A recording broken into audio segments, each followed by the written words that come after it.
भूदरगड, सामानगड, गंधर्वगड. पूर्वेकडे तांबडं फुटण्याआधी आम्ही पेट्रोल भरून गारगोटीच्या दिशेने निघालो. शेतातून ओढ्यातून वळणदार रस्ता आपल्याला गारगोटीच्या पुढे जंगलात घेऊन जातो. वरती डोंगर माथ्यावर आहे भूदरगड. सकाळी प्रचंड धुकं होतं. रस्ताच दिसत नव्हता. मार्ग काढत वरती पोचलो. फार तर फार 10-15 फूट दिसत होतं. त्यामुळे गडावरचा प्रचंड तलाव आम्ही अनुभवला नुसता. बुरुज, तोफा आणि इतर परिसर बघून आम्ही मंदिरात गेलो. या किल्ल्यावर भालजी पेंढारकर यांनी शिवाजीची अर्धमूर्ती बसवली आहे.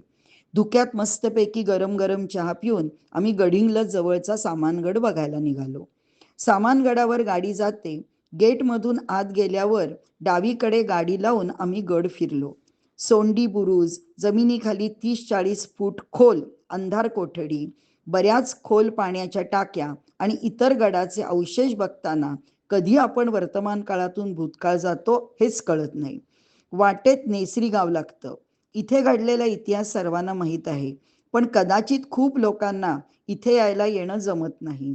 नेसरी गावापाशी महाराजांचे सरसेनापती प्रतापराव गुजर आणि त्यांच्याबरोबर फक्त 6 मावळे घेऊन बहुलोल खानच्या आदिलशाही सैन्यावर बरसले. इथे भयंकर युद्ध झालं. त्यात हे वेडात मराठे वीर दौडले सात हुतात्मा झाले. त्यांच्या स्मृतीचे इथे सुंदर स्मारक आहे. कलानिधी गड आणि पारगड. काही महिन्यापूर्वी मी पु ल देशपांडे यांचा एक जुना व्हिडिओ पाहिला होता, ज्याच्यात त्यांनी कलानिधी गडाबद्दल माहिती सांगितली होती. तेव्हापासून मला इथं यायचं होतं. आज तो दिवस आला. गंधर्वगडावरून आम्ही जंगम हट्टी धरणाच्या दिशेने निघालो. त्याच्या बाजूला कलानिधी गड आहे. दूरवरून त्याच्यावर असलेला टीव्ही टॉवर दिसतो. खाली गावात समजलं की रस्ता जंगलातून आहे. सांगितल्याप्रमाणे आम्ही गेलो.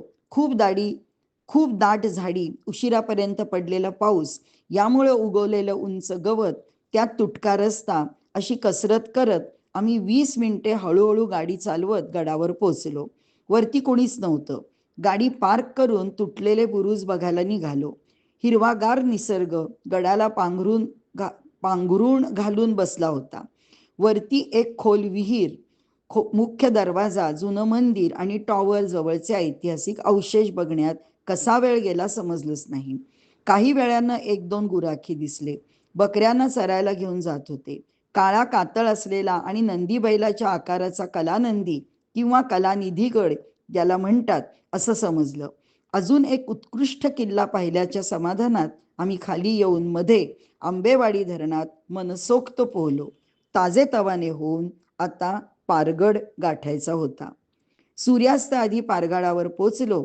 आकाश पुन्हा भरून आलं होतं. पावसाची चिन्ह दिसू लागली होती. त्यामुळे परत मध्ये कुठेही न थांबता आम्ही जंगलातल्या घाट रस्त्यावरून पारगडवला पोचलो. रस्ता अप्रतिम होता. पायथ्याशी एसटी बस थांबा आहे.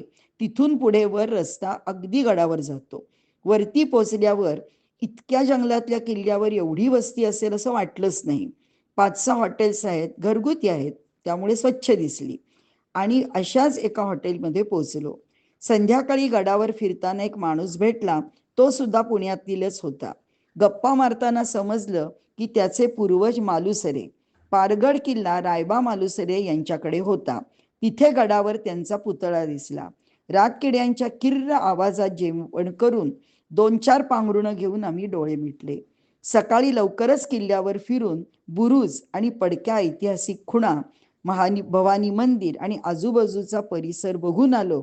चविष्ट नाश्ता करून पारगडाचा आम्ही निरोप घेतला.